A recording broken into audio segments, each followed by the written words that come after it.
Assalamualaikum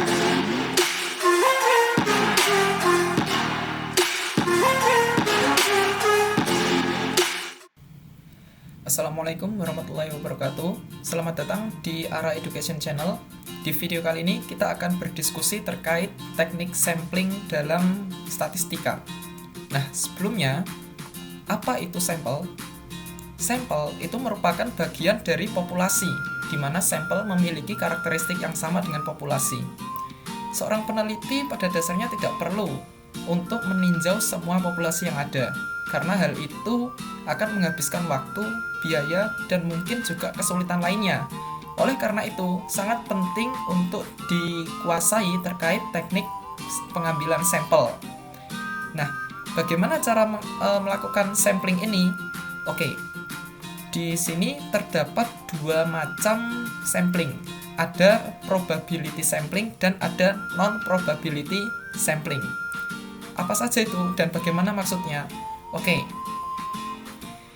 probability sampling itu merupakan keadaan di mana semua populasi itu memiliki peluang yang sama untuk terpilih menjadi sampel.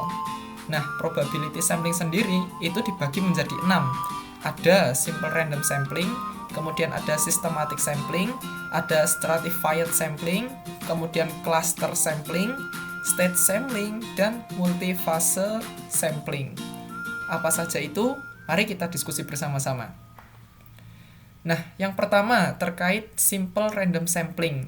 Simple random sampling itu merupakan teknik probabilitas sampling yang paling sederhana dan paling sering digunakan, di mana pengambilan sampel dengan metode ini menjadikan setiap anggota populasi yang diteliti itu memiliki peluang yang sama besar untuk terpilih menjadi sampel, sehingga probabilitas terpilihnya itu tidak dipengaruhi oleh pemilihan anggota populasi lainnya. Artinya dia itu pengambilan populasi sampelnya itu benar-benar bebas gitu, sehingga satu individu dengan individu lain itu tidak saling terpengaruh gitu. Kemudian ada systematic sampling. Nah, teknik ini merupakan bentuk modifikasi dari simple random sampling, di mana systematic sampling itu melibatkan pemilihan individu dari daftar populasi secara lebih sistematis daripada simple random sampling yang tadi. Nah, ini contohnya gitu ya. Misalnya terdapat populasi sebanyak 2000 siswa, katakanlah seperti itu. Sedangkan sampel yang dibutuhkan itu hanya berjumlah 100 siswa. Maka dari 2000 siswa, kita bisa menghitung peluang yang dimiliki oleh setiap siswa, yaitu sebesar 1/20. Dimana jika kita punya list nama dari 2000 populasi itu tadi atau 2000 siswa, maka kita bisa mengira-ngira kira-kira siapa yang akan terpilih menjadi sampelnya, dimana setiap individu itu memiliki kemungkinan 1/20 gitu ya. Tapi kita tidak bisa memilihnya secara langsung gitu, karena ini probabilitas gitu ya. Artinya semuanya itu memiliki peluang yang sama besar gitu. Namun di sini hanya menunjukkan bahwa satu orang itu memiliki peluang sebesar 1/20. Di situ letak sistematisanya. Nah, kemudian kita lanjutkan ke dalam stratified sampling, di mana pengambilan sampel secara stratified atau secara bertingkat itu melibatkan populasi menjadi suatu kelompok-kelompok yang homogen, di mana masing-masing kelompok itu berisikan individu dengan karakteristik yang sama. Misalnya di grup A itu berisi laki-laki dan grup B itu berisi perempuan. Nah, masing-masing grup ini kan berbeda ya, tapi dalam satu grup itu sama. Jadi yang A itu full laki-laki semua dan yang B itu full perempuan semua, misalnya seperti itu.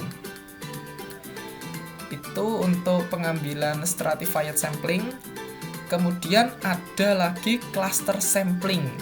Nah, ini berlaku jika populasi penelitian itu sangat luas gitu ya, dimana pengumpulan sampel secara acak yang paling sederhana ya dengan membuat pengelompokan atau istilahnya itu cluster gitu. Contohnya kayak gini. Misal kita ingin melakukan survei gitu ya, terkait tingkat kebugaran siswa dalam skala yang sangat besar. Misalnya sekolah satu negara gitu. Kan tidak mungkin kita pergi dari satu bagian negara ke negara bagian lain gitu misalnya, ke bagian negara lainnya, hanya untuk meninjau 1 atau 2 siswa saja, kan tidak mungkin. Sehingga yang paling logis, kita tentukan dulu sekolah mana saja yang akan kita pilih. Nah, kemudian baru setelah itu dilakukan pengklasteran atau pengelompokan individu dari sekolah yang sama atau dari kelas yang sama dalam sekolah yang sama, seperti itu. Itu merupakan contoh dari cluster sampling gitu ya. Jadi sekolahnya ditentukan dulu. Nah, setelah itu dari sekolah itu nanti kemudian secara umum karakteristik siswa dari sekolah itu apa? Kemudian apa yang membedakan karakteristik di sekolah itu dengan karakteristik siswa di sekolah lainnya? Maka itulah cara kerja dari cluster sampling. Oke. Nah, berikutnya ada stage sampling, stage ya atau level gitu. Itu merupakan kelanjutan dari cluster sampling, di mana jenis sampling ini itu melibatkan pemilihan sampel secara bertahap. Misalnya kayak gini, dari komunitas cluster sampling itu ada satu tahap gitu ya. Misalnya dari kita sudah menentukan sekolah mana yang akan kita pilih, di mana pemilihan sekolah itu acak gitu ya, kita nggak tahu sama sekali dan kita asal pilih itu aja. Kemudian dari dalam sekolah yang kita pilih tadi, kita menentukan kelas mana yang akan kita sampel, yang akan kita pilih untuk jadi sampel. Kemudian setelah kita menentukan kelasnya, kita tentukan lagi siswa dalam kelas itu yang seperti apa yang akan kita jadikan sebagai sampel. Jadi bisa dibayangkan ya, kalau pada stage sampling ini dia itu lebih mendetail gitu, kalau bahasa saya lebih mendetail daripada yang cluster sampling, dimana kalau yang cluster sampling itu kan mungkin hanya sampai pada tingkat sekolah saja, terus karakteristik siswa sekolah ini seperti apa dan apa bedanya dengan karakteristik siswa di sekolah lainnya. Kalau pada stage sampling itu sampai mendetail, jadi sampai ke individu di kelas tertentu dalam sekolah itu, dan itu nanti dibandingkan dengan individu di kelas lain pada sekolah yang berbeda. Jadi benar-benar detail banget, dan itulah yang dimaksud dengan stage sampling. Nah, kemudian untuk jenis yang terakhir yaitu ada multiphase sampling gitu ya, dimana dalam pengambilan ini itu ada satu tujuan pemersatu gitu ya sepanjang pengambilan sampel. Contohnya kayak gini, untuk mencapai suatu kelompok tertentu dari siswa di daerah tertentu, tujuan gini ya, dalam multifase sampel tujuan berubah pada setiap fase. Misalnya pada fase 1, pemilihan sampel itu mungkin didasarkan pada kriteria geografi, misalnya letak wilayah tertentu. Kemudian pada fase kedua itu didasarkan pada kriteria ekonomi, misalnya ada dari yang keluarga kaya dan ada keluarga yang kurang mampu, seperti itu. Kemudian fase ketiga itu mungkin didasarkan pada kriteria politik gitu ya, dan sebagainya.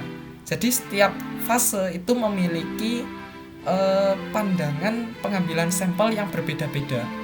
Ya seperti itu tadi contohnya. Nah, kemudian di sini diakhiri dengan kalimat seperti ini gitu ya. Apa yang jelas di sini adalah bahwa sampel populasi akan berubah pada setiap fase penelitian. Ya, karena pada setiap fase kita peninjauannya pun berbeda gitu. Oke, sekarang kita lanjutkan ke yang non-probability sampling. Nah, berbeda dengan probability sampling yang barusan kita bahas gitu ya. Kalau pada non-probability sampling ini, individu itu tidak semuanya memiliki peluang yang sama untuk dipilih menjadi sampel. Kenapa? Karena si peneliti itu sudah terkadang menentukan, oh kelas ini yang akan saya jadikan sampel. Berarti kelas yang lain dia tidak berpeluang untuk jadi sampel, dan itu yang dimaksud dengan non-probability sampling. Oke, nah secara umum non-probability sampling itu dibagi jadi 5. Ada convenience sampling, quota sampling, dimensional sampling, purposive sampling, dan snowball sampling. Apa saja itu? Ayo kita bahas bareng-bareng. Nah, yang pertama terkait convenience sampling itu merupakan kayak pengambilan sampel secara kebetulan, jadi kayak secara dadakan gitu loh, dimana individu yang terdekat itu bisa dijadikan sebagai responden gitu, dan melanjutkan proses itu sampai ukuran sampel yang diperlukan telah diperoleh atau individu yang kebetulan tersedia dapat diakses pada saat itu. Jadi kayak benar-benar insidental banget ketika kita hendak melakukan penelitian dan kita membutuhkan jumlah sampel tertentu gitu ya. Terus kita ke kelas kok bahasanya itu ndelalah gitu ya. Artinya kita benar-benar ya mirip-mirip kayak itu ya, apa namanya, yang probabilitas tadi ya, kayak secara acak gitu ya. Cuman ini sifatnya kebetulan gitu. Kebetulan gitu ya, kebetulan. Jadi ya yang ada di situ yang peneliti itulah yang dijadikan sampelnya, seperti itu. Itu maksud dari convenience sampling. Nah, kemudian ada kuota sampling, di mana pengambilan sampel kuota atau kuota sampling itu diilustrasikan sebagai ekivalen non-probabilitas dari sampel berlapis. Misalnya kayak stage sampling tadi, di mana kuota sampling itu berusaha untuk mewakili karakter atau strata yang signifikan dari populasi gitu ya. Tidak seperti pada stage sampling yang secara umum gitu ya, dia itu hanya menentukan sekolah mana, terus kelas apa, dan siswa seperti apa yang akan diambil. Kalau pada kuota sampling, dia itu benar-benar terspesifikasi. Misalnya gini, dalam suatu populasi itu ada 55% perempuan dan 45% laki-laki. Maka sampel yang diambil kalau kita menggunakan kuota sampling, ya harus ada 55% perempuan dan ada 45% laki-laki. Jadi mengikuti perbandingan dari populasi yang ada, seperti itu. Oke, kemudian kita lanjutkan ke dimensional sampling. Nah, kalau dimensional sampling ini itu merupakan penyempurnaan gitu ya, atau pengembangan lebih lanjut dari pengambilan sampling secara kuota tadi. Di mana teknik pengambilan sampel ini itu melibatkan identifikasi berbagai faktor. Jadi nggak hanya laki-laki saja atau perempuan saja, melainkan ada faktor lain yang benar-benar dipertimbangkan, sehingga nanti sampel yang diambil itu benar-benar yang sesuai dengan kriteria yang sudah ditetapkan oleh peneliti, atau bahasanya itu sesuai dengan kombinasi faktor-faktor yang telah ditetapkan gitu ya. Misalnya kita menetapkan sampel dari seorang perempuan yang selalu ranking 1 dan memiliki tinggi badan sekian gitu ya. Nah, itu yang kita nanti jadikan sebagai sampel gitu. Masalahnya apakah ada? Bisa jadi ada, bisa jadi tidak gitu. Itu namanya juga non probability gitu ya. Jadi ya hanya siswa dengan karakteristik seperti itu yang kita pilih jadi sampel. Nah, itu dimensional sampling. Jadi lebih spesifik lagi. Oke, kemudian kita lanjut ke purposive sampling. Nah, ini sebenarnya dari namanya aja udah kelihatan gitu ya. Purposive artinya pengambilan sampel yang didasarkan pada tujuan dari penelitian itu sendiri, atau bahkan didasarkan pada tujuan peneliti gitu ya.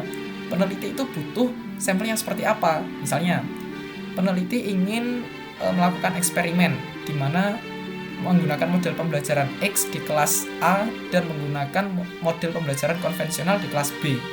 Alasan peneliti memilih kelas A itu karena karakteristiknya begini gitu ya, dan memilih kelas B karena karakteristiknya begini. Nah, alasan pemilihan itu tadi itulah yang dimaksud dengan purposive, sehingga benar-benar sesuai dengan kebutuhan peneliti, seperti itu.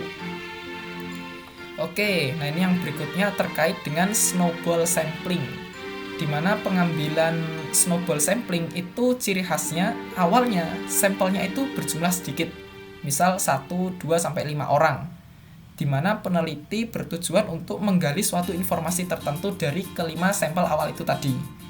Terus dari 5 sampel yang sudah ditelisik, sudah diwawancara gitu misalnya ya, ternyata peneliti menemukan adanya pihak lain atau individu lain yang juga terkait dengan topik yang sedang diteliti. Maka tidak menutup kemungkinan orang yang terlibat itu tadi akhirnya dijadikan sampel juga. Nah, otomatis jumlah sampelnya itu akan bertambah besar. Itu diibaratkan seperti bola salju gitu ya, dimana bola salju itu awalnya kan kecil, kemudian semakin dia bergerak menuruni lereng, maka ukurannya akan membesar. Nah, kurang lebih seperti itu filosofinya. Oke, jadi apa kesimpulannya? Kesimpulannya, sampel itu merupakan bagian dari populasi yang memiliki karakteristik yang sama. di mana teknik pengambilan sampel itu secara umum terbagi jadi dua, ada probability sampling dan ada non-probability sampling. Probability sampling itu menjadikan semua populasinya memiliki peluang yang sama besar untuk terpilih menjadi sampel. Sedangkan yang non-probability sampling itu menjadikan tidak semuanya gitu ya, tidak semua populasi berpeluang untuk menjadi sampel. Nah, oke, mungkin itu saja video presentasi dari saya. Semoga bermanfaat, dan adanya salah kata saya mohon maaf yang sebesar-besarnya. Sekian dari saya dan salam semangat.